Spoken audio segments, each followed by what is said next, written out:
What's up, guys? Welcome to the how to use the Jaeger. This is Adam still here at the Warehouse Gym. Welcome to our YouTube channel and tutorial set. And hopefully we'll get this on the some reels as well on the Instagram, so you can try to find this, links to it, and see just exactly how to use this amazing bicep curl contraption that I have created.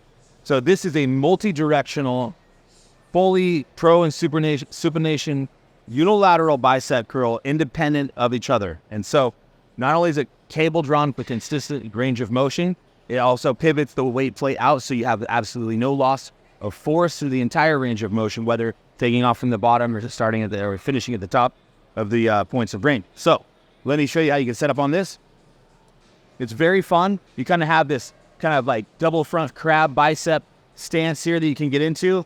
Very comfortable right here on the pads. I like to come down and you just reach forward and you can grab the center of the bearings so you don't have to worry about balance. It should always be right in the middle to make it very easy. Very, very comfortable how this works, right?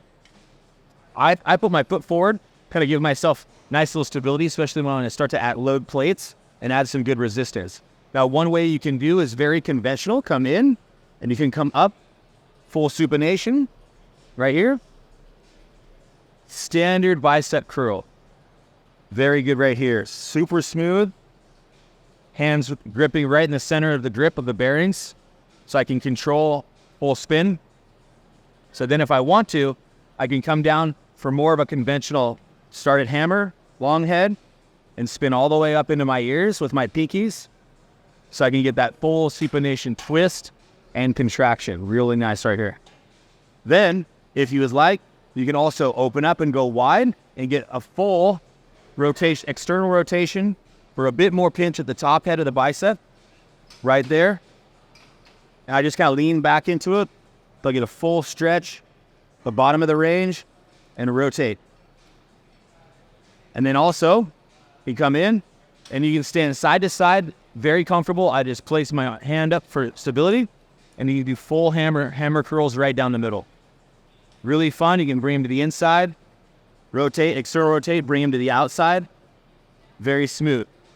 With the channel block on this, it's a little stiff, so you want to set it down to adjust it to make it easy on yourself, and then keep you in nice, good position on both sides. So hammer curl, always grabbing the center of the bearing. Very smooth. I can do isolateral. I can even superset. This is amazing because you can literally superset your bicep movements from side to side. You can hit your entire bicep with an intense, effective workout right here on the Jaeger without even changing machines. It's super badass. You know, you can get on top of it. You know, what I really loved about this design is that you can stand behind it like a conventional preacher curl, or you can kind of get up in between the pads and get more tight, almost like a drag curl if you wanted. You can lean back, then you get a full stretch. This is really, really versatile there as far as this range of motion stretch and the angle of how you hit your biceps. So definitely come mess with this one. Worth fucking with. It's crazy awesome. Nothing like it in the world. It is multi-directional. It can pivot. It spins. It has complete freedom with the movement. As far as the grips go, you can't beat it. We've had amazing reviews. It's very easy to approach. It's not hard to understand. Plate loaded, super lover. All right. So let me know what you guys think. Comment in the down below. If you try it, don't forget to tag and post us and let us know. Give me a super thanks on there and subscribe. And I appreciate you guys. We'll see you on the next one. Got another machine coming. I can't help it. I gotta just build stuff. All right. Thank you guys. I'll see you in the warehouse.